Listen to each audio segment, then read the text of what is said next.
Okay, I'm over here. How's everybody doing? All right. Welcome back to What She Said Sports. This is not our regular uh podcast episode. This is I don't want to call it breaking news because I think overnight everybody heard the revelation, right? That Kyren Lacy was actually innocent. And it's not that he was at the scene of an accident and it wasn't his fault. When people say he wasn't the blame for the accident or it wasn't his fault, it feels a little disingenuous. And here's why: he wasn't anywhere around the accident when it happened. So it's not that it wasn't his fault, he wasn't there. That's what people should be saying. People should be saying Kyren Lacy was accused of negligent vehicle homicide, hit and run, but he wasn't there when the accident occurred. That's what they should be saying. To say it's not his fault implies he was there.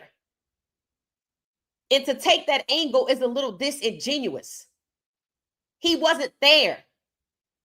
And what happened afterwards contributed to the pressure that was too much for him. And we have talked about young people and with seemingly impossible situations in their minds because they're so young, their frontal lobe is not fully developed. The region of the brain responsible for good decision making isn't even fully developed. It's like expecting an infant to walk at 3 days old when their body isn't developed for that. It's disingenuous to say he wasn't at fault. You're supposed to say he wasn't even there.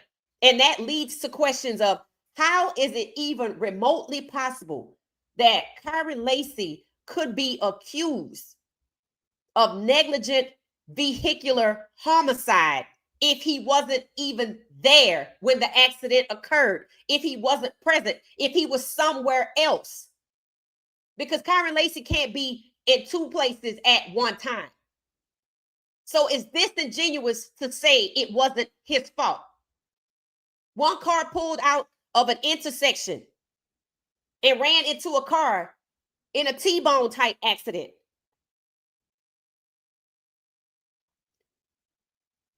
And Kyren Lacy is blamed for a head-on collision and he wasn't there. Why? Well, maybe we should talk about what happened afterwards to get to the why. When I first heard about this incident, right, I said to myself, now, how is it that Kyren Lacy is accused of a hit and run and he was nowhere around in his car? His car showed no damage. That was the first question I had. This is car, okay? Kyren Lacy was accused of a hit and run in this car. And the car didn't have a scratch on it. And then I said, okay, this is not making any sense to me. How are you accused of a hit and run if you're not there? And I said, okay, I looked at the evidence that shows the data, his lawyer saying that Kyren Lacy was 120 yards back on this road. So they were 120 yards apart. That's a football field in a little bit. So he was a football field length plus away from the accident when the accident occurred. How is he remotely possibly involved? And what happens next is supposedly an investigation, but nobody was impartial. In fact, we see an officer intimidating a witness with his badge and his presence in a town where the median income is $44,000. There's only 44,000 a year. There's only 15,000 people in the population of this city of Thibodaux. 15,000. And we talking about the state of Louisiana. So we're talking a small town that probably got more cows than it has humans. You have approximately 8 some odd white people and supposedly 6 some odd black people. But I bet if you start looking through the detention centers around there, you're going to find 3,000 more black people. Population control. Because we know what? Black people get accused at a higher rate and incarcerated more than white people.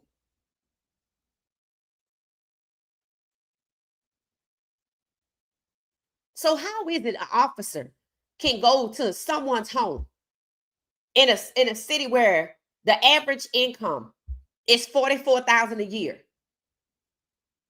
which is not a lot? I would imagine the doctors and dentists don't even live in that town. I would imagine the people that work there are corrections officers in jail or work at the McDonald's or maybe school teachers, but not principals. The service industry, the workforce, blue collar. That's what it's given. Kyren Lacy went to Thibodeau High School. There's only one or two high schools, maybe three in Thibodeau. One is private and one is Thibodeau High School. The other one could be off somewhere else. Kyren Lacy went to the Thibodeau High School in Thibodeau, a very small town where if somebody posts something on Facebook, you likely know who it is. When you drive by certain people's houses, you know exactly who that is, whether it's the good part or the bad part, and there is a division. So you're going to tell me that when the officer went to the man's home and said, we're going to get the green Charger, he didn't know the green Charger belonged to Kyren Lacy? The accident happened in December. LSU didn't play his last game till the end of December. The accident happened around December 17th. Sounds like Kyren Lacy went the hour's drive from Baton Rouge to Thibodeau. Probably could be 45 minutes depending on where in Thibodeau. He took the drive seemingly from LSU to go home. It was 10 o'clock in the morning. If you saw the video, people were going back and forth, looked like to work, driving about 30, 35 miles an hour, some 40. Then there was an accident. And then Kyren Lacy pulls up to the scene sometime afterwards.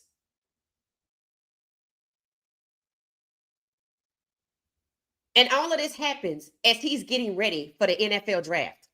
Well, he's a top draft prospect, first round. In the NFL, because a warrant was issued for Lacy's arrest with fabricated information, revoked his combine invite. That had to be a dagger in his heart.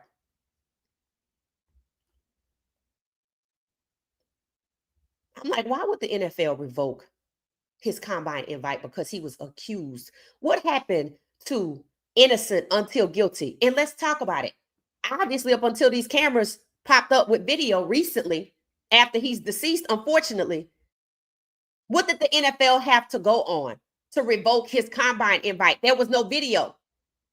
He was accused of being at the scene of a vehicular homicide and he wasn't there. So how does the NFL feel now? Why didn't they err on the side of caution and allow him to go forward until some evidence came up? The NFL has lots of practice with its players being accused of things. Quinshon Judkins was accused and he was cleared, and the NFL still wanted to investigate. I mean, damn, if the DA said it ain't nothing, it ain't nothing. This case was, from the outside looking in, mismanaged, but I don't see incompetence. See, some people see incompetence. Was it really incompetence to go to the home of a Black man in a town while you wearing your badge? You go to this man's home, they obviously don't have much. 44,000 is the average, and they might not make that. And you're white, you show up with your badge in this town, the rule of the law, and you put down a piece of paper and a pen and say, talk about how you had to screech on your brakes and how you had to come to a hard stop because of the green Charger. Understand, in Thibodeau, they knew who this Charger belonged to. You don't live in a town like that. And they only have $44,000 on average income, which means depressed. And this come rolling through.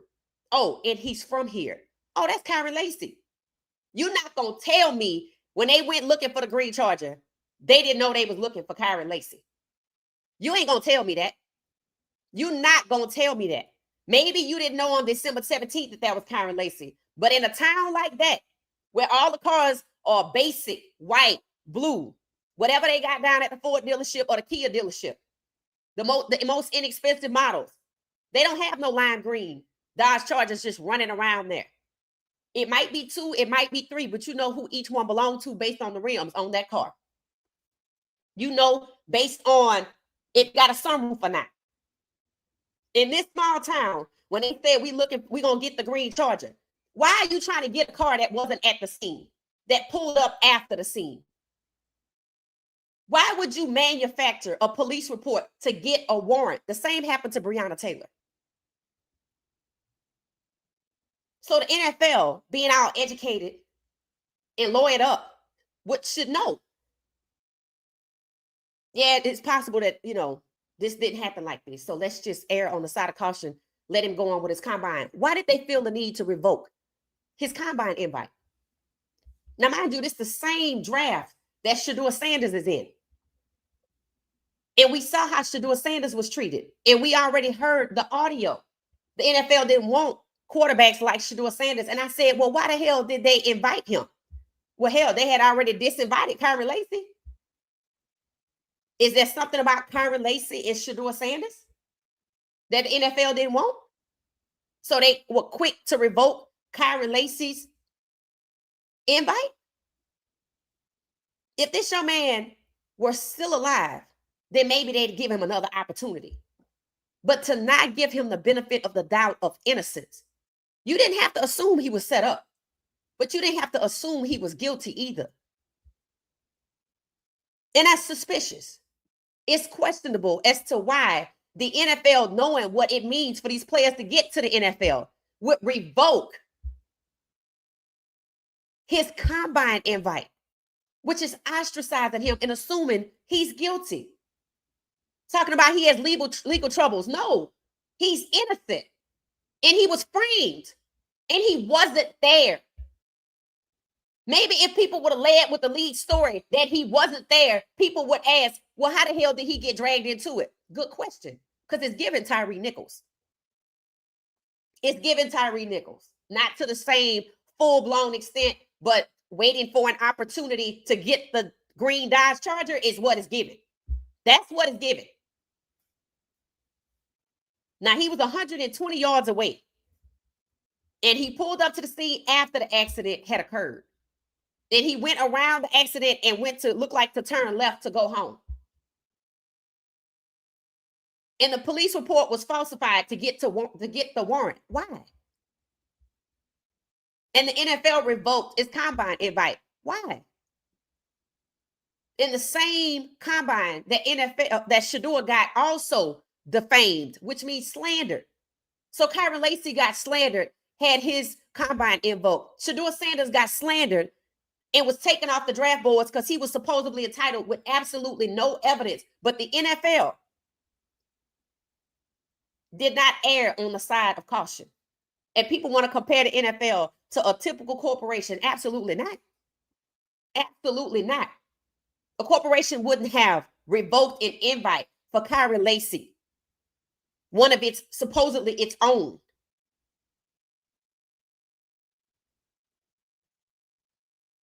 Which was the beginning of the end for that young man.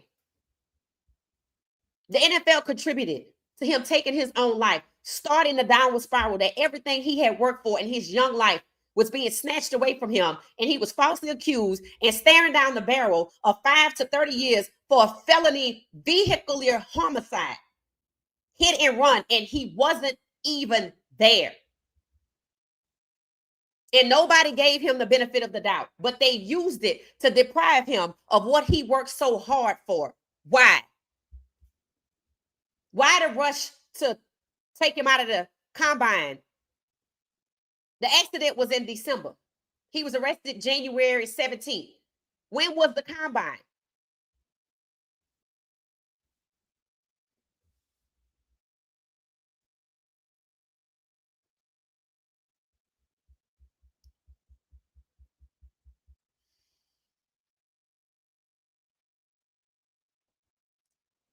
Falsified a report to get a warrant to blame somebody who wasn't even there. Gives the appearance that it was a setup.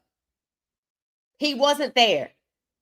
Why do I want to get the green Charger if he wasn't there? This is Kyren Lacy's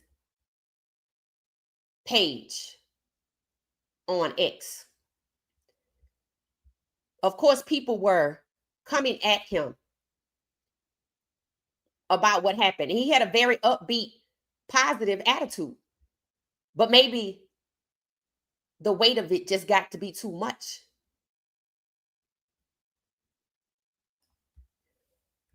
Kyren Lacy, trust the process. February 2nd. I feel like the combine was around February 22nd. Maybe going into like March 1st. Because the Shrine Bowl, because the playoffs all took place. And then after that, I feel like it was like February 27th through maybe March 1st or something like that. So this is February 2nd. It says, in a statement released by Lacy's attorney, he said in part that he wishes to address the charges of negligent homicide and clarify the facts surrounding the tragic accident. And he's saying, trust the process. Do y'all know that Kyren Lacy had a passenger in his car? You would think if somebody that was not on the scene of an accident when it occurred and they pull up to the accident has a passenger in the car, that the police would investigate and talk to that person. They did not. They did not. Why? You skipped the process. Kyren Lacy saying trust the process, but they didn't even use the process. They skipped the process. They bypassed the process. The NFL too. They all deemed him innocent when he wasn't even there. Why the rush to deem this young man innocent? Why couldn't the accident be just what it was, involving two cars? Why did it have to be a green Charger? Why do we have to go get the green Charger? Why drag the Charger into it at all? If I'm 120 feet away, which is more than a football field, why am I being dragged into this? Why didn't they ask the witness, or if the witness said, hey, we weren't even here, why didn't that come out? Why is it that the headlines read, he wasn't at fault? Why is it the headlines don't read, he wasn't at the scene of the accident, he wasn't there? Because it gives a different connotation. If you say at fault, it implies he was somewhere around. If you say he wasn't there, it raises questions of how the hell did he get there? How did he get involved? Words matter, and they are carefully chosen and strategic. It's disingenuous to say he wasn't at fault. It implies he had something to do with it, but he wasn't the root cause, but he wasn't there.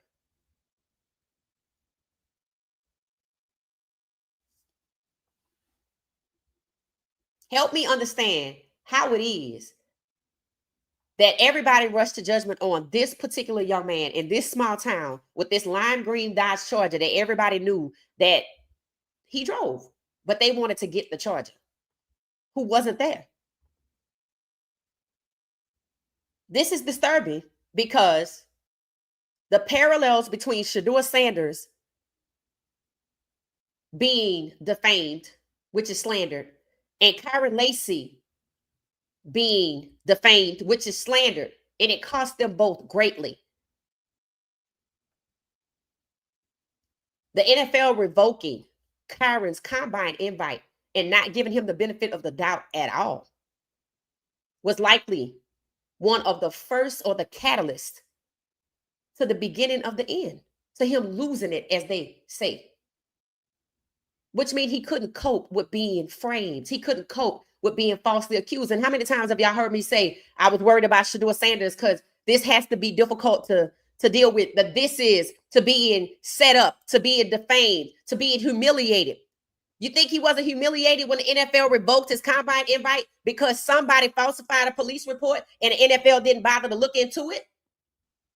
But they look into everything else. They supposedly know your every move that you make, what you had for breakfast, but you don't know this young man was being set up. But you worried about Shedeur wearing his hat backwards. And you didn't want Shedeur Sanders. You don't want quarterbacks like Shedeur Sanders now, but you invite him and humiliate the hell out of him. And go on to devalue him and try to strip him of everything he worked so hard for. and exploit him at the same time. Shedeur was on his way to the NFL to fulfill his dreams based on his talent, and they robbed him of that. Kyren Lacy was on his way to the NFL to fulfill his dreams, and they robbed him of that. And let's be clear, they both got robbed of generational wealth. Always follow the money. Now, no, I'm not saying the NFL expected Kyren Lacy to end his life, but they should have known that young people find it extremely difficult to cope with being framed, with being ostracized, with being humiliated. Shedeur ended up what? Being pulled over by the police. Kyren Lacy ended up in a police chase and apparently took his life.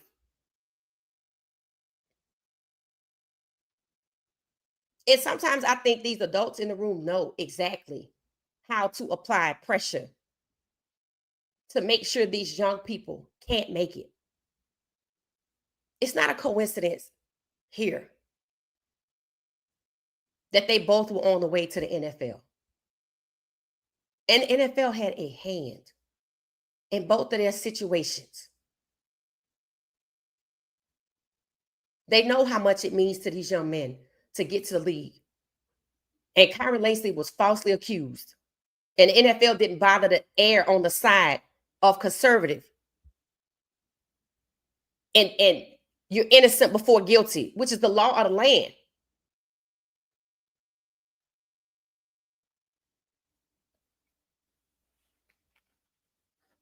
Before you snatched away everything that he worked for. And now look. I heard Kyren Lacy's mom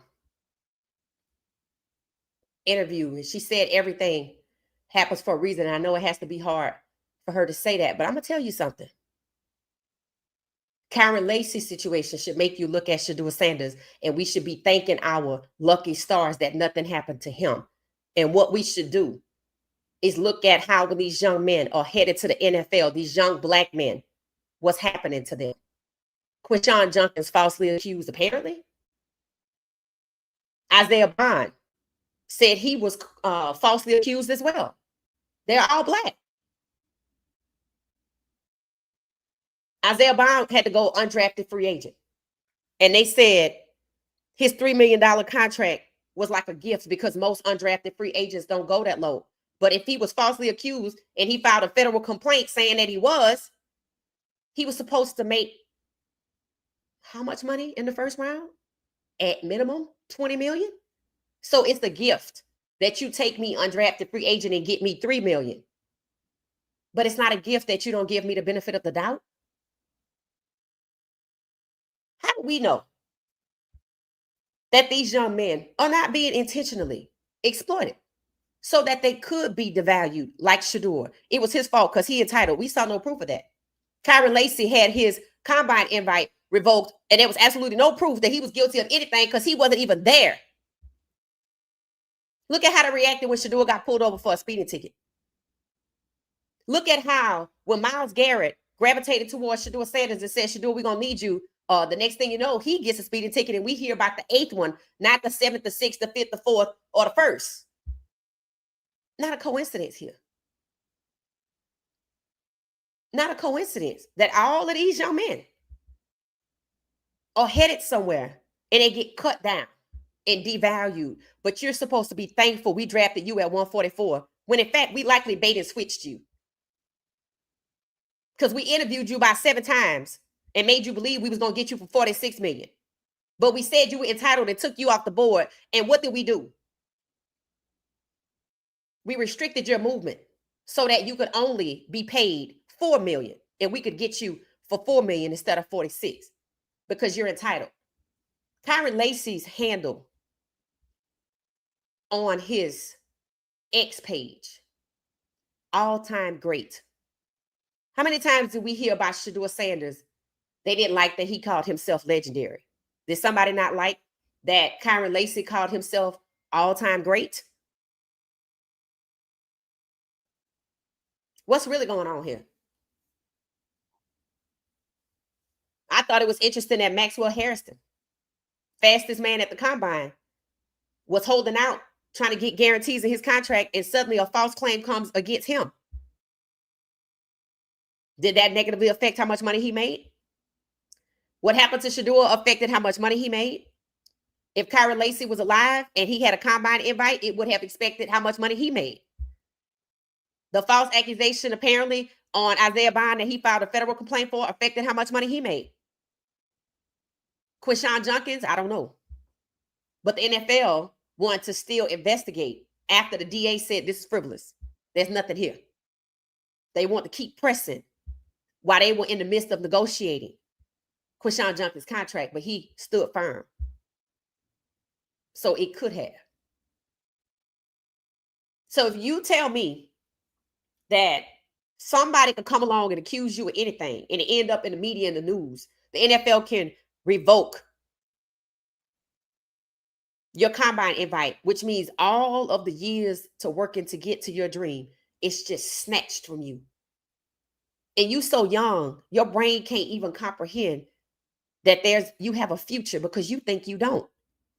Then you humiliated because you in the news and your mugshot is everywhere and people coming on your ex and telling you everything, and you telling them, you're actually telling them, trust the process, but the process is bypassed for you.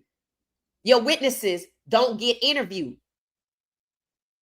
Your passenger in the car that can prove y'all weren't nowhere in there don't get interviewed. One person says, trust Jesus, brother. You will be all right. Got the whole state behind you praying for you. Was that enough? Was that enough? A statement from your attorney does not mean anything. You're dumber than I thought. You see? You see how people were coming at him? The process of what? Jail?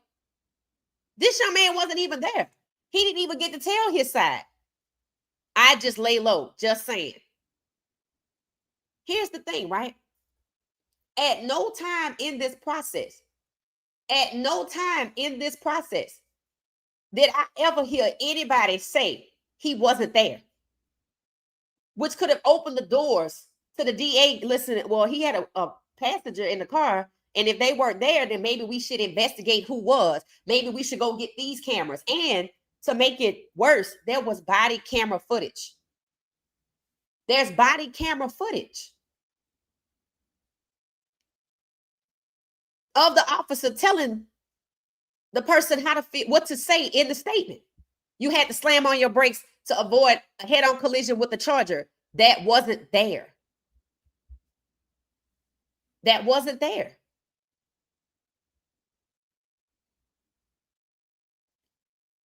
These young people don't know how to cope with being framed and everything being taken away from you. They may or may not know you're innocent until proven guilty, but it ain't working for me. He was trying to keep himself elevated by saying, trust the process. But the process, they bypassed the process. He was supposed to be innocent until proven guilty. When Retzloff was accused by a young woman, BYU's quarterback, he was still number 19 top 20 quarterback ranked in college football, and he didn't ever have a school at that point. People said the young woman was lying straight off the gate. Oh, she just tried to set him up. But Kyren Lacy's a criminal, and he wasn't even there.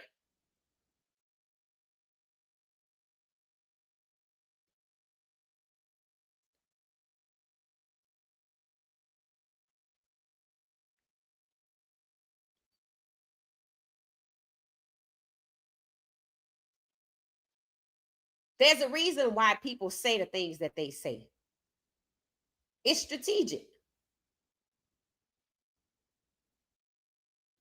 People still saying Shedeur failed his interviews. We haven't seen no footage of Shedeur failing his interviews. In fact, the New York Giants walked back that statement.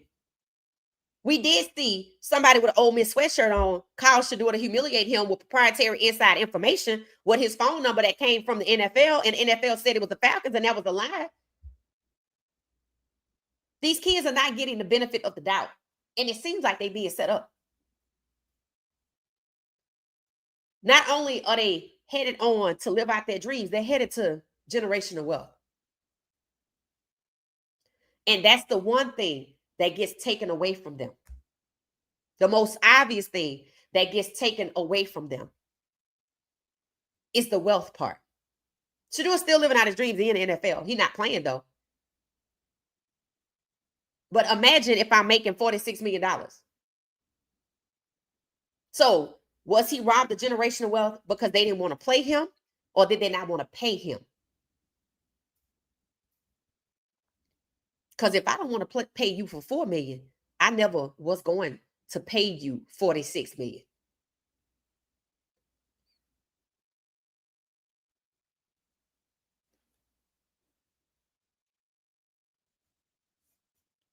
The unthinkable happened in Kyren Lacy's case. But we saw Shedeur suffering too.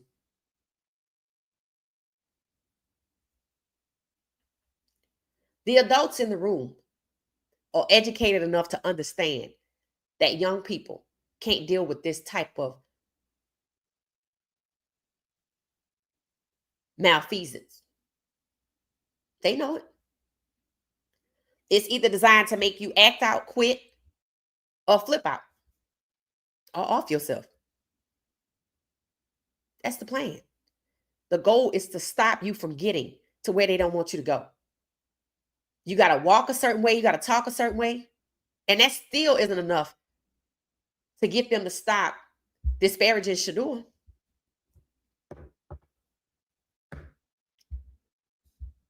So how do we know in Kyren Lacy's case, in this small town in Thibodeau, where only 15,000 people live, and this lime green Charger was going through the city that everybody likely know who it belonged to,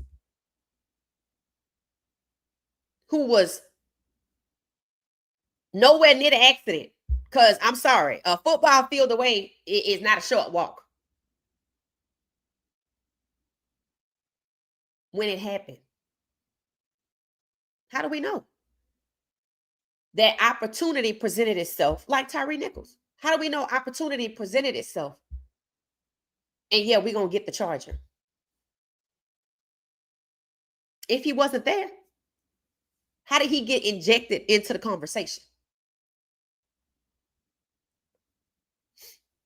That's like Shedeur Sanders had the worst interview we've ever seen. There's no proof of that. And when people requested proof, the New York Giants retreated off of what they said about Shedeur.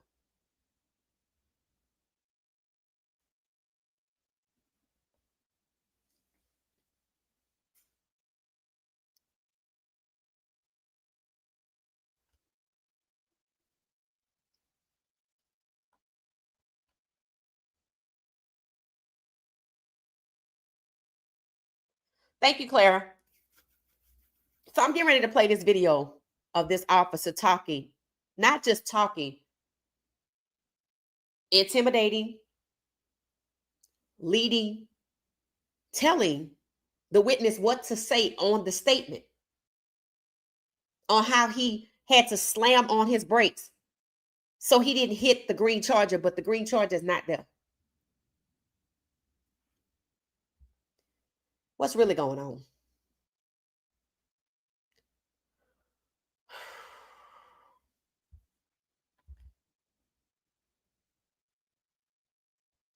I think as time go on, you know, you're going to have to start looking at what's happening to these players as they are getting ready for the draft.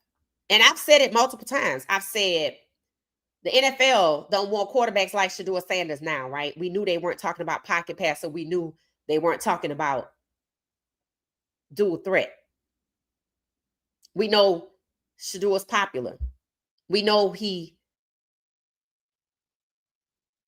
would never take on a slave mentality and just submit and allow himself to be treated any kind of way. We know that, right? We know he has self-confidence. We know that. We know he has self-worth. So did Kyren Lacy. Anybody with the name all-time great, Shedeur Sanders, legendary, primetime JJ. These kids come into the league with all of this confidence, and now they coming with wealth. And they going after generational wealth and to live out their dreams. But suddenly, false accusations seem to be what stops them. Shedeur Sanders falsely accused. Kyren Lacy falsely accused. Quinshon Junkins seemingly falsely accused, if you ask the DA. Isaiah Bond filed a federal complaint, falsely accused. They all black. Seemingly none have gotten the benefit of the doubt. Maybe Kyren Lacy was going to end up like Isaiah Bond, but the unthinkable happened. Maybe Kyren Lacy was expected to end up like Isaiah Bond, and they both be grateful for $3 million instead of the $30 million that they worked for, when they'd have no idea of why they were truly devalued. That maybe there's a connection here because the parallels point to it. But then when Retzloff is accused, it's not his fault. The young woman is setting him up. Nobody ever thought maybe Kyren Lacy was being set up. Nobody ever let Kyren Lacy say out loud, I wasn't on the scene when this happened. I'm being framed. Why he couldn't say that? Why couldn't he say that? Why do we have to wait for him to be cleared posthumously after his death? I don't know. Why wouldn't you let your client say, I wasn't there? Because you weren't there. And if you have proof that he was 120 yards behind, then he already said to you and somebody else he wasn't there. So how did he get dragged into this situation? It's not making no sense. The accident occurred between two cars and none of them were green. No green car in the vicinity on the camera when the accident occurs. But he's directly responsible, and somebody had to do what? Was told to say they had to use their emergency brake to avoid a head-on collision with the green Charger. That's not even there. Egregious is not a strong enough word. This is corruption. This is corruption. Coach Prime said, Travis and Shedeur, they're going to be looking into everything y'all do, even your homeboys. Oh, really? For what? Because when these kids get accused, do they look into see if it's a setup? They teach these kids, according to Andrew Berry, we talk about sextortion. So they're not being extorted sexually. How do we know that they're not being set up any other kind of way? Why is it when they get accused, somebody don't go looking into it to see if Kyren Lacy was being set up because he's a target, because he's a first round draft pick? Why is that the case?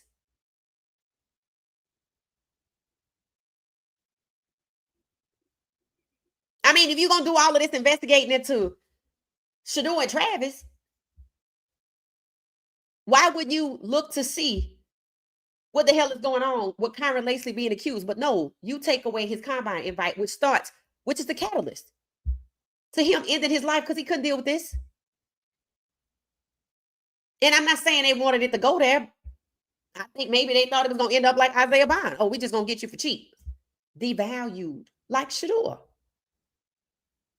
That's what it's giving. Not saying that's what it is, but that's damn sure what it's looking like. When you look at Quinshon Junkins, Maxwell Harrison, Isaiah Bond, Shedeur Sanders, and Kyren Lacy, all in this one draft, it ain't looking good. It don't look good.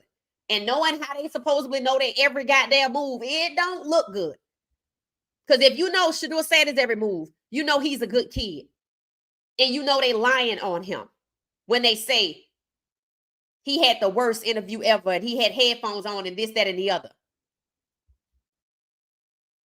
If you looked into every move in Kyren Lacy's life, you know he from Thibodeau, drive a lime green car in an area that only make about $44,000 a year, which means everybody knew who the hell he was. And if he said he wasn't on the scene and his passenger said he wasn't on the scene and they didn't investigate his passenger, why didn't you look into it? But you took away his combine invite. You said Shedeur was entitled and you took him off the draft board.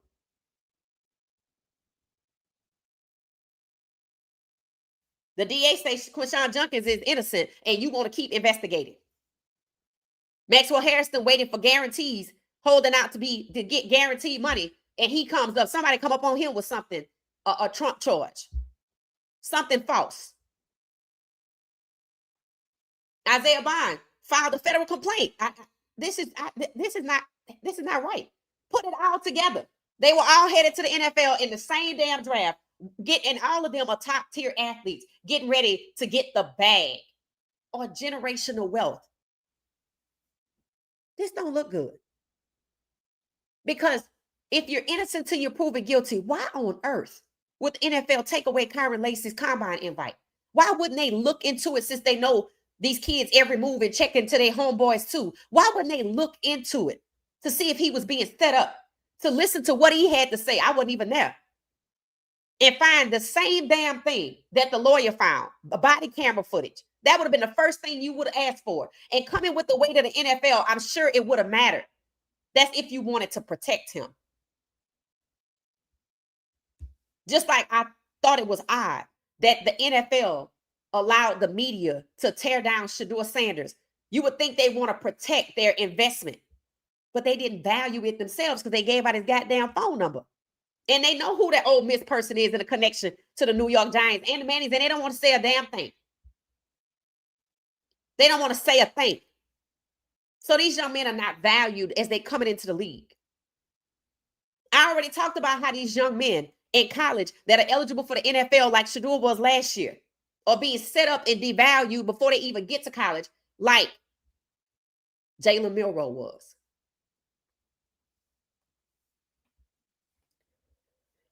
Parents, when your kids want to play football, you might want to direct them to another sport. And if they still want to play football, you might want to make sure the NIL is the last stop. And they have plans for the NIL to do something, because this ain't looking good. This looks really bad. When you understand all of the resources that the NFL has, and you would think they protecting these top draft picks, but they just end up devalued. Or in Kyren Lacy's case, deceased. We should be thanking God that Shedeur Sanders, Quinshon Judkins, and Isaiah Bond had the mental fortitude to deal with this, because Kyren Lacy didn't. The pressure was too much. And you know what? They all under 25, so I get it. It ain't Kyren Lacy's fault. It's not Shedeur's fault. He's being disparaged daily. Career stripped away from him in front of our eyes. It's not a coincidence.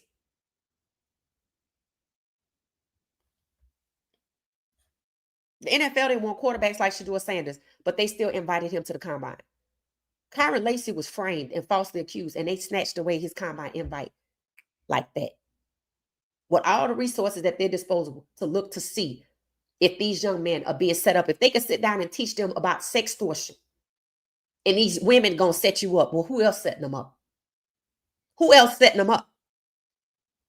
Maybe teach them about being set up, period. But then who doing the setting up? Kyren Lacy and Shedeur Sanders, the parallels are astonishing, and you cannot unsee it. And now in purview, Quinshon Judkins and Isaiah Bond, and you can't unsee it. And put in Maxwell Harrison, and it ain't looking good. It's not looking good. The three that are still alive have been devalued. Reputations, they've been slandered, which led to them being devalued.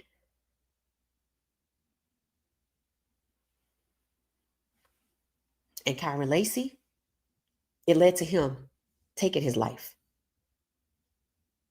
These are no coincidences, people. Coincidences are God's way of remaining anonymous. When Kyren Lacy's mom said everything happens for a reason, her son did not die in vain. That wasn't the plan. But look at what's coming from it. The truth, a connection, the parallels. Young Black men being stripped of everything that they work for, being falsely accused. I wonder how many Quinshon Judkins, Isaiah Bonds, Kyren Lacy's, and Shedeur Sanders, and Maxwell Harrison's are locked up in jail right now or in their grave. Because these young men have visibility. The ones that this happens to in small towns like Thibodaux, or in corporate America, like what happened to Shedeur, bait and switch. We don't hear about that. We don't hear about that. These young men were all devalued, all falsely accused, all headed to the NFL in the same draft year. So let me see your thoughts and what you're saying. I said I wanted to show this video of this officer talking to this young man. And what people don't understand is, a lot of people would say, you can't say the officer was intimidating him. Again, I told you the demographics of the city and the average economic income for a reason. Yes, a white cop in this small town in Louisiana showing up, essentially saying, I want you to say this. Make sure you put in there this, that, and the other. Why you got to tell him what to say? So you went to him to get a police report and you used that falsified police report. Mind you, the man didn't sign the police report. He wrote refused. I wonder if any consequences going to come to him and his family because he refused to cooperate with setting up the green Charger, which I know everybody know that's Kyren Lacy.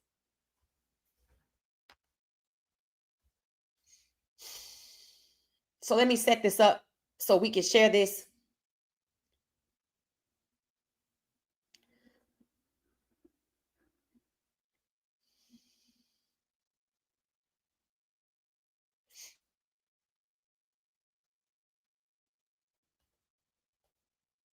Hold on 1 second.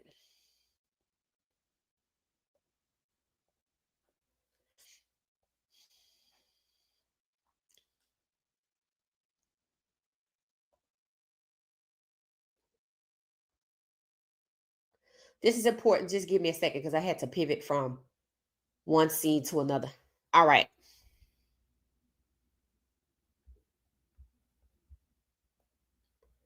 Okay. What you should see, let's see, on your screen. I'm switching to a different scene.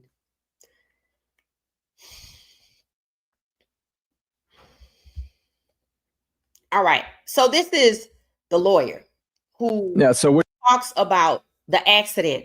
And I'm gonna let him talk. He's going to explain when Kyren Lacy came into the accident. It had already occurred. So imagine you minding your business and it's an accident and you go around it. And the next thing is the police knocking on your door talking about, we have a warrant for a felony vehicular homicide hit and run. And you kill somebody and you're staring at 5 to 30 years and you got to get money for bail because they taking you to jail and you got to wait 6 to 8 months to go to court. And your job that you've been working on since you was a little kid, you wanted to be a doctor, the hospital's like, no, we can't let you come in and audition and interview. At the age of what? 18, 19, 20, 21, 22, 23, 24. Your frontal lobe is not fully developed and equipped to being handled, to being framed like this at all. You don't know what to do. And the people you thought that you always wanted to be associated with the NFL, you supposed to be innocent until guilty, but they snatch away your opportunity.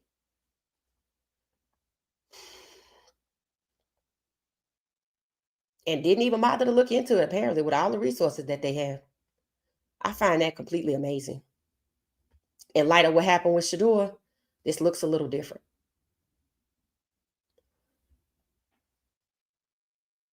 What you'll see is in the top left of the screen, you're going to see multiple cars just making their way south to Thibodaux, coming from Vacherie.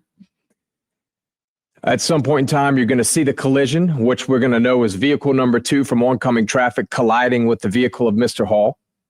You will see another vehicle come to a stop, and then you'll see Kyren Lacy come to a stop. So this is 10 a.m. in the morning. These people on their way to work, running their errands out, whatever, right? I think there was a LSU football game, December 31st. They had a game the week before. This was December 17th. Baton Rouge is an hour from Thibodaux, maybe 45 minutes to an hour. He was going home. So I guess before the last game, December 31st, which from what I could see, he didn't play in it. This is the scene. So you see what's happening here. There's an accident, and then he shows up. Now, if you notice, there's a truck here. You can't really see what's happening. But how is this young man responsible for a head-on collision when, one, he was nowhere around, and two, cars collided into each other and he was nowhere around, coming from what appears to me the opposite damn direction? Yeah, so what you'll see is in the top left of the screen, you're going to see multiple cars just making their way south to Thibodeau, coming from Vacherie. At some point in time, you're going to see the collision, which... Now, how the hell is he responsible for that? How is he responsible for this? If anything, I'd say the white car is responsible, but it's considering it's in the back. How am I going to blame somebody that's in the back of the accident for being responsible for the accident? Right. So why wasn't the person in the white taken into custody? Because they at the scene. I think it's preposterous to blame them. But if it's preposterous to haul these people in this white car behind the whole accident, the accident had already happened, then how it is that I leapfrog over here? We're going to know is vehicle number 2 from oncoming traffic. Another car had passed by, right? Colliding with the vehicle of Mr. Hall. You will see another vehicle come to a stop, and then you'll see Kyren. That's it. That's what this young man. A warrant was issued for his arrest for rolling up to a scene and going around it to make a left turn to go home. He should have cut through the goddamn gas station. That's supposed to be illegal, but at this point, you know, the law is not on his side at all. Now, you tell me how it is that this accident... The screen, you're going to see multiple cars just making their way south to Thibodeau, coming from Vacherie. At some point in time, you're going to see the... Now, these two people apparently got into a head-on collision because this car over here to the left, I'm assuming jumped out his lane or something. I don't know. How the hell are you blaming? And then there's this white car that comes. Collision. Right here, right? Which we're going to know is vehicle number 2 from oncoming traffic colliding with the vehicle of Mr. Hall. You will... Why couldn't it just be the two cars and the witness be the white car in the parking lot back there? I told you all the cars in this town are basic colors. The white car over here in the lane. Why couldn't I talk to these people right here and that be the end of it? The two white cars are the witnesses. The two cars in the accident are the two cars in the accident. How is it I leapfrog? See another vehicle come to a stop, and then this car right here, who rolling up slowly to the scene. I'm rolling up slowly to a scene because there's an impediment in the street. There's an obstruction, an accident. I go around it. How is it the police want to get the green car? You don't want to get the white car that's in front of the green car, but you want to get the green. They want to get the green Charger. Dodge Chargers get profiled more than any other car out here. Dodge Chargers get profiled. Yes, they do. Yes, they do. So throw that into there. Being profiled, number one. But I didn't have nothing to do with this. I'm rolling up to the scene slowly. I go around the scene and the police won't get a warrant for my arrest, but not for the arrest of the people in the white. The people in the white are also innocent, but I'm just saying they're closer to the vicinity of the accident. They actually saw what happened. Kyren Lacy actually has a passenger in this car. You don't think the passenger should have been interviewed? Did they interview the people in the white car? I'm sure they might have interviewed people behind the truck that we can't see that collided into this car. But how did Kyren Lacy get dragged into this? Or was somebody waiting for an opportunity to get the green Charger? Let's take a listen to that. Because this is crazy. This is mind-blowing right here. This man is charged with a hit and run, and he behind the car. Two cars behind. He 1 and 2. He the second car behind. Rolling up slowly. Goes around it. But he's charged with a felony vehicular homicide because somebody passed away. Hit and run. In this situation right here.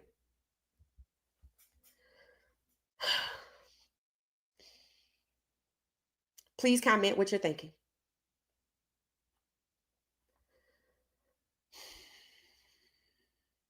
because yeah, I don't. And this is what happens in the investigation process. Any of this top information. All right, so listen to this. Now, this is a state trooper in the state of Louisiana. Okay. So it's not your standard I guess you could say like local police, but at the same time, they live somewhere around there. So again, I don't know why a trooper has this assignment because they cover the whole state. I don't know why it wouldn't be the local police. I have this just weird. When you have an accident, troopers don't normally come on the scene. So I don't know. That's just a little weird right here. So let's take a listen to this. All right. This situation gets weirder and weirder as time goes on. And I'm sure the people on the ground in Thibodaux have more information about what really transpired and why. So look, don't worry about filling any of this top information, like your name, address. Don't worry about any of that. Just right here, if you could, I'll just have you write exactly what you saw. Just make sure to include, where you were. I don't even know what the name of that highway. So Highway 20. Highway 20. Now, first he said he don't even know where he was. So remember, not just a regular police officer, but a trooper shows up. Okay. That you just. All right, me and my wife gonna fill it out right quick. Me and my wife gonna fill it out right quick. Okay, just make sure you add in there that you had to slam on your brakes and the brakes you had to slam on the brakes to avoid that charger and the brakes locked up to avoid that charger. That's to avoid what? You had to slam on your brakes. Now, mind you, you see where his hands are. He wearing a body cam, right? And then the body cam got turned off. Do you see where his hands are? Do you see where his hands are? What are they doing? All right, let's start over. Listen, you see, this situation gonna get stranger with all of the details that come out. So look, don't worry about filling any of this top information, like your name, address. Don't worry about any of that. Just right here, if you could, I'll just have you write exactly what you saw. Just make sure to include, where you were. I don't even know what the name of that highway. So Highway 20. Highway 20. That you just. All right, me and my wife gonna fill it out right quick. Okay, just make sure you add in there that you had to slam on your brakes and the brakes you had to slam on the brakes to avoid that charger and the brakes locked up to avoid that charger. That's. I ain't skid mark or nothing. I wasn't even going fast. I didn't skid mark or anything. I wasn't even going fast. She didn't know what was happening. That's how she called that record. She was running in the back of me. She pulled on the other side. Mm-hmm. So, but the charger was coming right at you, right, correct? Right. And that's why you had to slam on your brake, the head on with you. So yeah, just make sure you include that, and that's very important because we're trying to locate this charger right now. So just include that in the statement, and I'll read it over, and then I'll be out of here. In that video, you can clearly hear the suggestive nature indicating that I need you to say that you had to slam on your brakes and you had to avoid a charger. Okay, just make sure you add in there that you had to slam on your brakes and the brakes you had to slam on the brakes to avoid that charger and the brakes locked up to avoid that charger. That's. But then you hear Gold Truck, the witness, who's the Gold Truck, what he says. And he says verbatim. I ain't skid mark or nothing. I wasn't even going fast. That lady in the back of me, she didn't know what was happening. That's how she called that record. She was running in the back of me. She pulled on the other side. Mm-hmm. I didn't skid marked or nothing because I wasn't even going that fast. That lady in the back of me, she didn't see what's happening. That's how she caused that wreck. She was going to run into the back of me, and she pulled into the other side.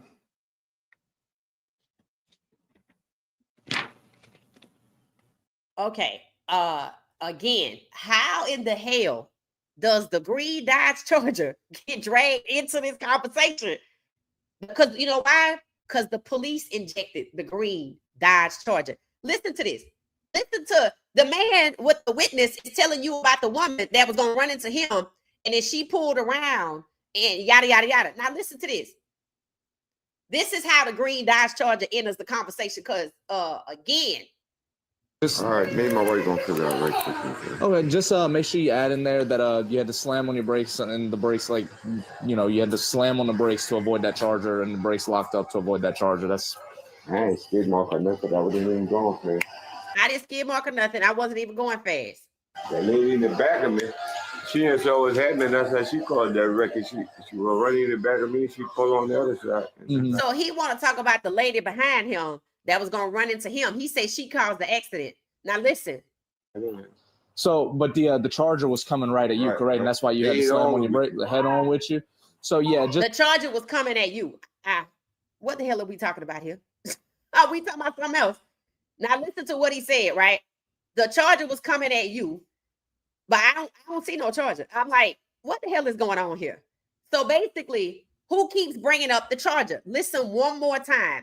Now, when you listen, I want you to listen for who keeps bringing up the charger. Like your name and address. Don't worry about any of that. Just right here, if you could, I'll just have you write exactly what you saw. Just make sure to include, where you were. I don't even know what the name of that highway. So Highway 20. Highway 20. That you just. All right, maybe my wife gonna figure out right quick. Okay, just make sure you add in there that you had to slam on your brakes and the brakes you had to slam on the brakes to avoid that charger and the brakes locked up to avoid that charger. That's. Okay, that's leading, first of all. In court, that's leading a witness. First of all, he's telling him to lie. Okay, because why is he telling him what his brakes had to do? I ain't skid mark or nothing. Skid mark or nothing. So that's obviously not reality. So he's telling this man to lie. Wrong, man. That lady in the back of me. And he telling you what happened. Yeah, so it was happening. That's how she called that record. She was running in the back of me. She pulled on the other side. Mm-hmm. So, but the charger was coming right at you, correct? And that's why you had. Second time, the charger. You see how he keep injecting the charger? I'm like, where the hell did the charger come from? The police officer. And mind you, he's not a city, local, county cop. This is state trooper. Slam on your brake, the head on with you. So yeah, just make sure you include that, and that's very important because we're trying to locate this charger right now. So just include that in the statement, and I'll read it over, and then I'll be. That's the third time. He told you. The man told you the woman caused the accident. The woman behind him that was going to run into the back of him. He told you he wasn't driving that fast. He didn't even have no skid marks or nothing. So the story about the brakes is manufactured. Then the man mentions the charger. The cop mentions the charger for the third time because the cop is there to get info about the charger and not the truth about what the witness is saying. So this is why it looks like a setup. We just want to get the charger. I need you to lie on this paper so I can get a warrant to go get the charger. This is about the green charger. You're not going to tell me that they don't know that Kyren Lacy, who was headed to the NFL, was driving that green Dodge Charger, that lime green Dodge Charger. He is from there. The cop keeps saying green Charger, but I'm willing to believe at this point, when the day that he went out to get this information, he knew Kyren Lacy was the driver of the green Dodge Charger. I believe 2 hours after this, and definitely by the end of business in Thibodaux on the day of the accident, December 17th, I guarantee you everybody in Thibodaux knew that Kyren Lacy was involved in a hit and run. The town is small. That's how it worked. Everybody know everybody. Everybody related to everybody. Out of here. In that video, you can clearly hear the suggestive nature indicating that I need you to say that you had to slam on your brakes and you had to avoid a charger. So it's right here where you can say confidently that Kyren Lacy is being targeted. The green Charger is being targeted. Kyren Lacy, the driver of the green Charger, the owner of the green Charger, is being targeted right here. Framed right here. This video right here. Framed, targeted first, because I came here to get info about Kyren Lacy. I didn't want nothing the witness had to say about the lady and what she was really doing and who caused the accident. I came here for Kyren Lacy. I came here for the green Charger, and I left here with the information I wanted about the green Charger. And when I didn't get it, I made it up. Keep listening. This man is being coerced and he knows it, which is why he want to take this document, go into his house and say he want his wife to fill it out so he can tell her what's going on and ask her how they going to do this. Keep listening. This is framing. This is coercion, intimidation, witness intimidation. This is fabricating a story, targeted and framed, and coercion. Yep. Okay, just make sure you add in there that you had to slam on your brakes and the brakes, you had to slam on the brakes to avoid that charger and the brakes locked up to avoid that charger. That's. But then you hear Gold Truck, the witness who's the Gold Truck, what he says. And he says verbatim. I ain't skid mark or nothing. I wasn't even going for it. That lady in the back of me, she didn't saw what's happening. That's how she called that record. She was running in the back of me. She pulled on the other side. And I didn't skid marked or nothing because I wasn't even going that fast. That lady in the back of me, she didn't see what's happening. That's how she caused that wreck. She was going to run into the back of me, and she pulled into the other side. She pulled into the other lane.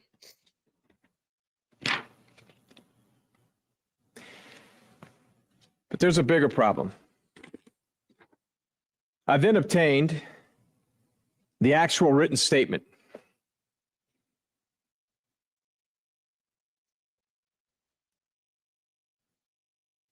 And this is from the gold truck. This is the gold truck. Now, after the statement we just went through, notice I've obviously redacted names, addresses, and the cell phone number. So they got a statement from, so this is what lawyers do. This is what you're supposed to do. The DA sends out somebody, they're supposed to investigate if you're a witness, etc. Because when you go to court, you're trying to prepare for a case. This man also is a lawyer, so he wants to get an investigator. He wants to get a statement to find out what's being said.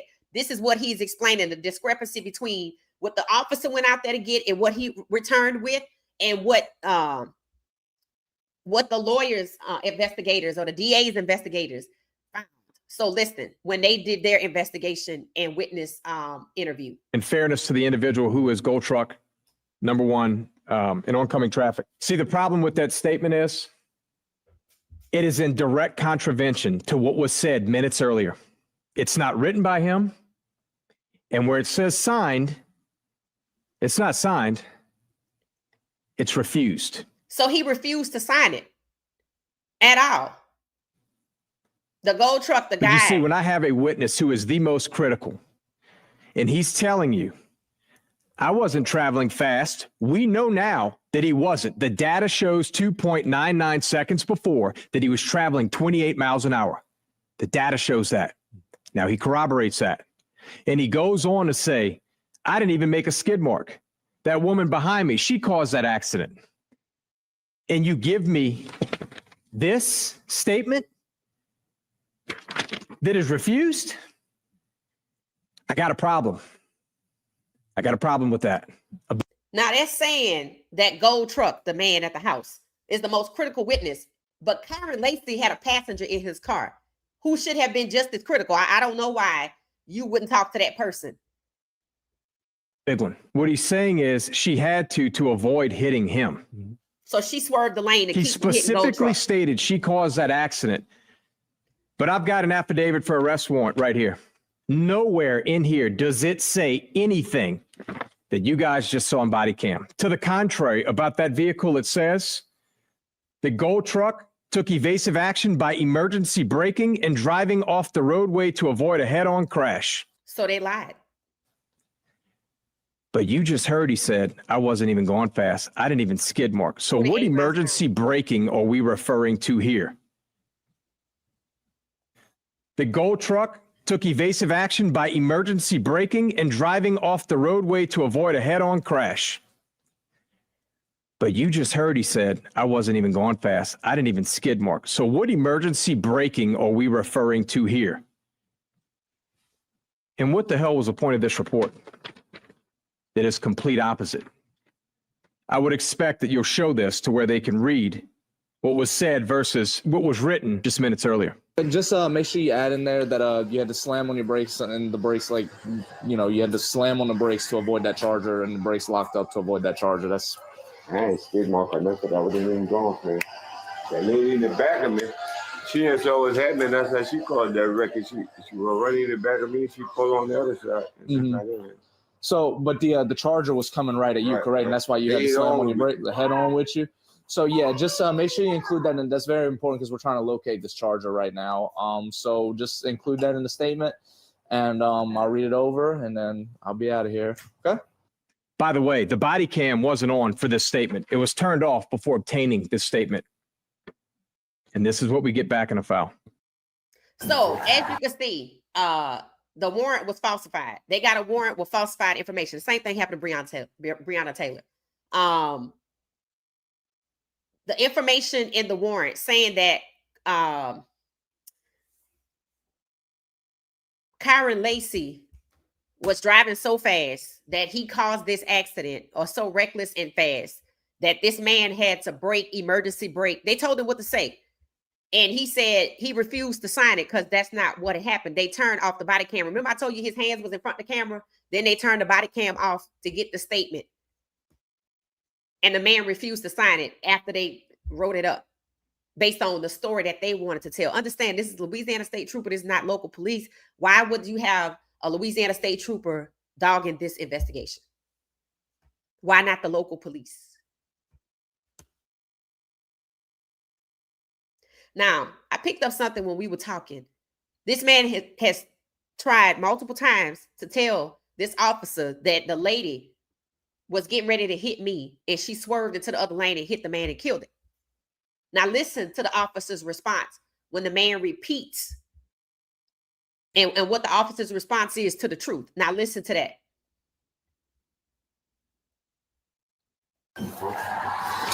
So look, don't worry about filling any of this top information, like your name, address. Don't worry about any of that. Just right here, if you could, I'll just have you write exactly what you saw. Just make sure to include, where you were. I don't even know what the name of that highway. It's Highway 20. Highway 20. That you just. All right, maybe my wife gonna figure out right quick. Okay, just make sure you add in there that you had to slam on your brakes, and the brakes, you had to slam on the brakes to avoid that charger, and the brakes locked up to avoid that charger. That's. I ain't skid mark or nothing. I wasn't even going for it. That lady in the back of me, she didn't saw what was happening. That's how she called that record. She was running in the back of me. She pulled on the other side. Mm-hmm. So, but what did he say? Mm-hmm. Oh, and so what? You see? Just listen to this little part right here. Just listen. Just listen. That lady in the back of me, she didn't saw what was happening. That's how she called that record. She was running in the back of me. She pulled on the other side. Mm-hmm. So, but the charger was coming right at you, right. Correct? But so the charger, you see how he disregarded the truth and went back to the lie? All right, that's it. So now you see why this is so disturbing. This young man was framed. He was targeted first. He was framed second. The witness was coerced.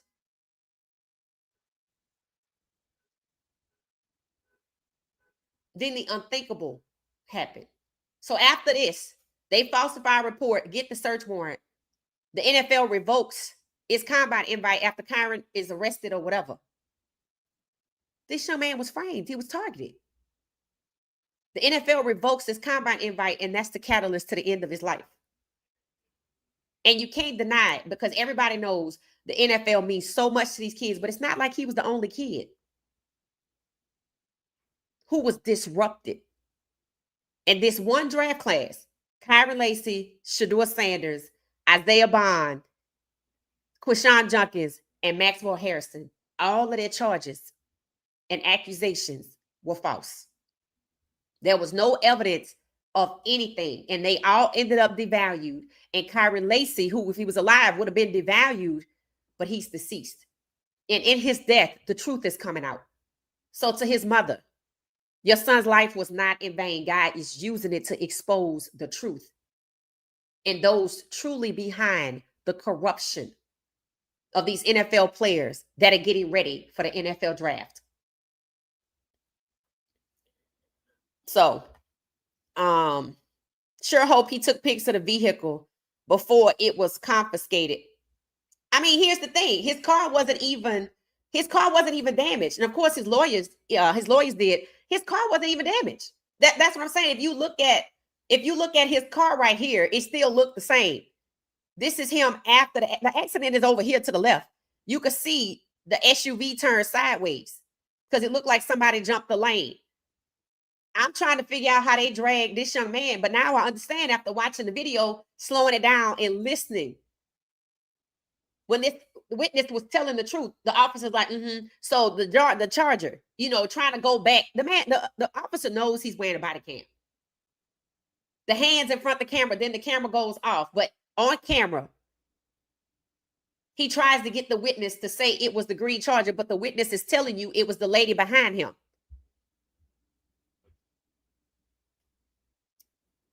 To charge somebody for a hit and run, and their car isn't even damaged.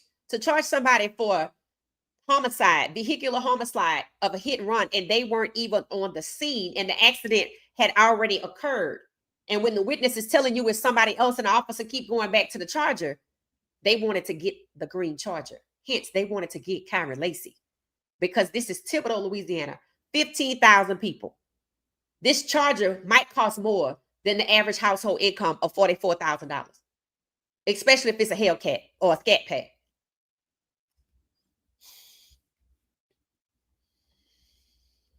It said that's what I thought too. They did not see his car.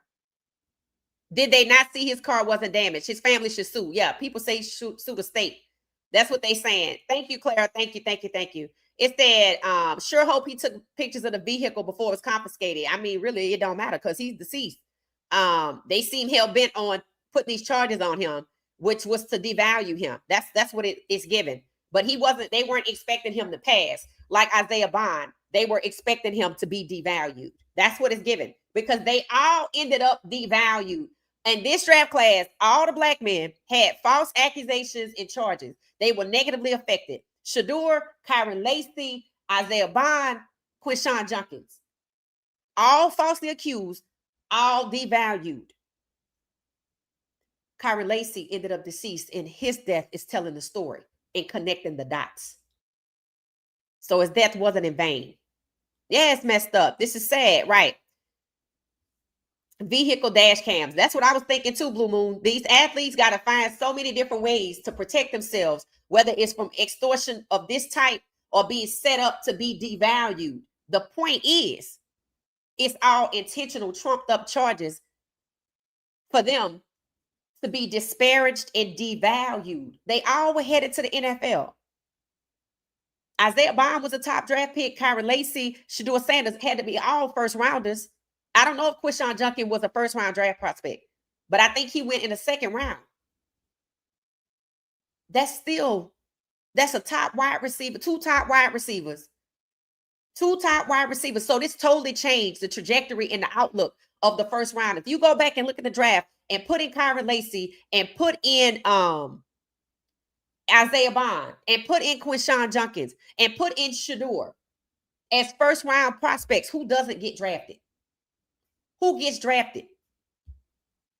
Where do they go? All of it matters, because that's what was altered. Their futures and where they were to get drafted and how much money they made. You have to look into that.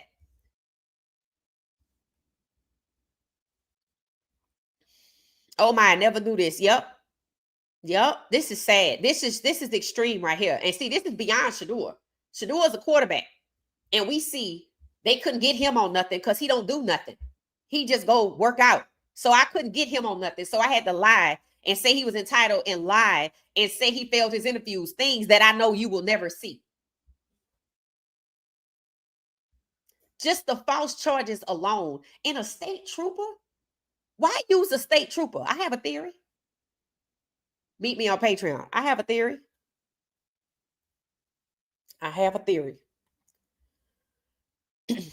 Hey, Political Ill, how you doing? Stay strong, Shedeur. Right. That's why we say we want Shedeur to be okay. You explained, they exploited and humiliated Aiken to character assassination. Right. And that's what it was supposed to be. That's intentionally what it is. The character assassination is supposed to result in you being devalued or you losing something that you were supposed to get. If Kyren Lacy was still alive, he would be devalued like Isaiah Bond, which means I still would have made it to the league, but as an undrafted free agent, and I would be grateful for the $3 million rather than look at the fact that the NFL appears to be my savior, but I was robbed of $30 million or $46 million. A state trooper.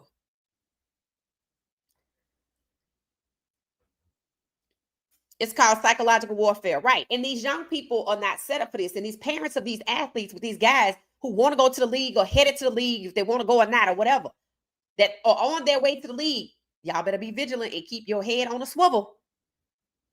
If it's me, I'm not dating nobody on the way to the draft, because see, Quinshon Junkins got hit by somebody that he broke up with back in December. You got to wonder why these people are gravitating towards you. They're always telling you, look out for these girls. They need to tell you to be looking out for more than just these girls.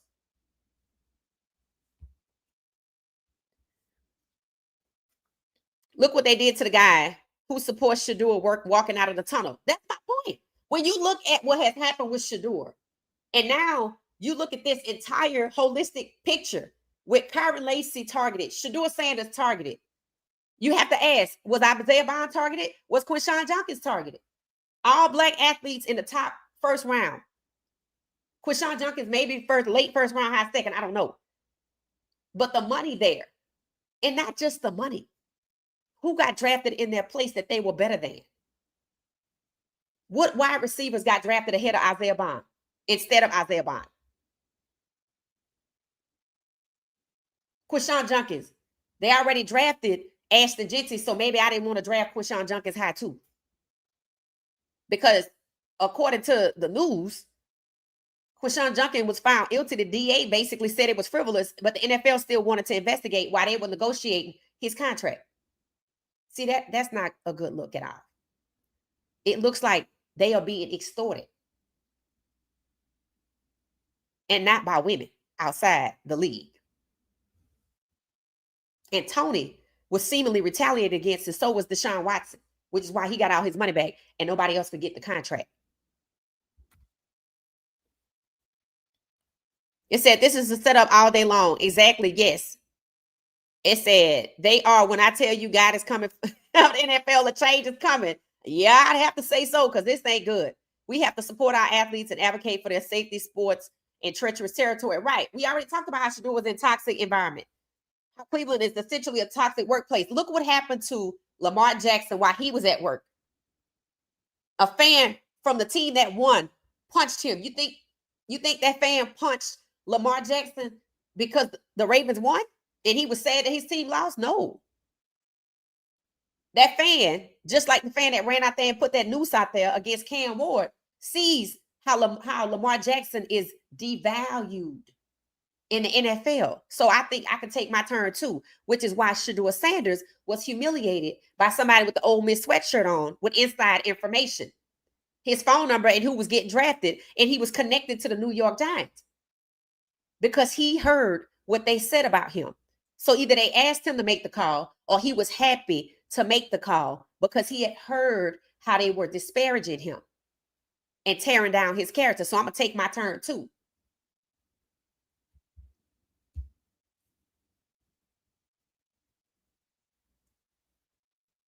Yep, because they lied on Shedeur. That's facts. What did they say on the facility before their show got snatched? They lied about Shedeur. Now you could say they lied about Kyren Lacy. Maybe you could say they lied about Isaiah Bond because he filed a federal complaint. And according to the DA in Quinshon Junkins' case, they lied about Quinshon Junkins. There are no coincidences here, people. No coincidences. But when Retzloff gets accused, whoever the young woman is, she was lying. He couldn't have possibly have lied or been wrong. Jim Crow, that's it. That's it. That's it. Sports is a new civil rights battlefield of the century. I totally agree. I was thinking about that when they were talking about some of the things that were happening. I said, it's funny how when larger things were going on, I don't know if people were paying attention and what was really going on in the NFL. But now what's happening to black men every day is happening to black athletes headed to the NFL. You see? It's the same thing. And it's almost like, because there's no protection for black men out here, well, there's no protection for the black men headed to the league. So, we can manipulate it. You have to look at it. You can't unsee it. It's happening for a reason. Kyren Lacy's mom was right. Everything happens for a reason. Her child's life was not in vain. Her child's life, through his death, the truth is coming out.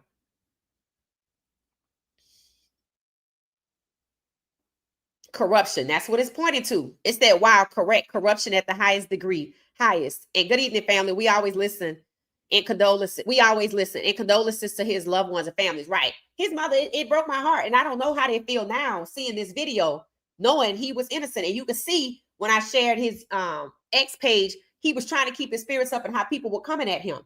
You can only deal with so much. And they know that. The adults in the room know this. Understand that. It's a whole concept in criminal justice in the underdeveloped frontal lobe of young people. It's being exploited right now. It seems personal. I don't think it was personal. I don't think it was personal. If you would have told me it was a local sheriff out there, I would say it was personal. The state trooper, meet me on Patreon. I have a theory. Yep, sad and disturbing. Sad and disturbing. Our young people have no idea the wickedness in high places. Right, because listen to what Kyren Lacy was saying on his ex. He posted, trust the process. The process was wicked from the start, and they bypassed the truth for the officer to keep bringing up the green Charger, which they knew it was Kyren Lacy. You don't live in a town like that with a car like that, and he grew up there, and you don't know that that's him coming home. I don't think it's a coincidence that, as far as we know, only Miles Garrett and Shedeur have been stopped and gotten tickets coming through Strongsville. Everybody know what time they're coming through there. They know when they leaving practice. I can be posted up on the highway and see Kyren Lacy coming home, and anytime I see that Charger, I can radio to somebody else. When you drive a car like that in a small town like that, where most of the cars, I told y'all, see, I said all the cars were white and beige. In the accident, it's 3 cars. 2 of them white, the witnesses white, beige. So they knew who he was. They knew who the green Charger was. And when the man was telling him the truth, and the officer said, now back to the green Charger. That's what he did. He's targeted. He was targeted. Now, what their family gonna do, I don't know, because they're gonna have to sue the state of Louisiana, because that was a Louisiana state trooper.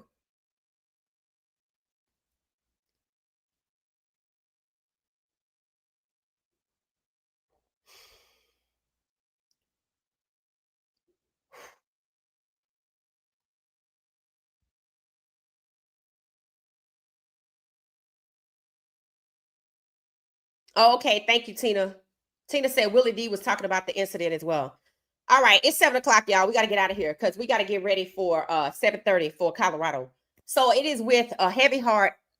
My condolences go out to Kyren Lacy's family, because it had to be hard for them to watch him suffer needlessly, to be framed, and to lose him, because not everybody can deal with being framed and set up and having everything taken away from them.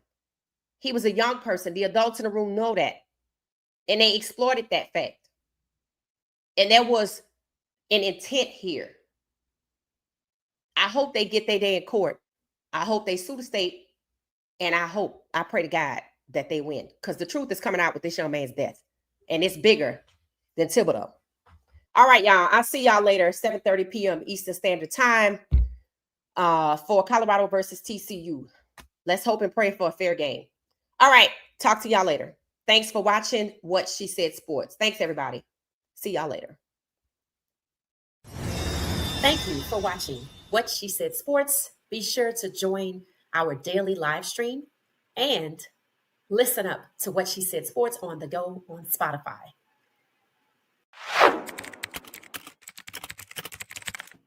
Thank you for watching What She Said Sports. Stay for another video.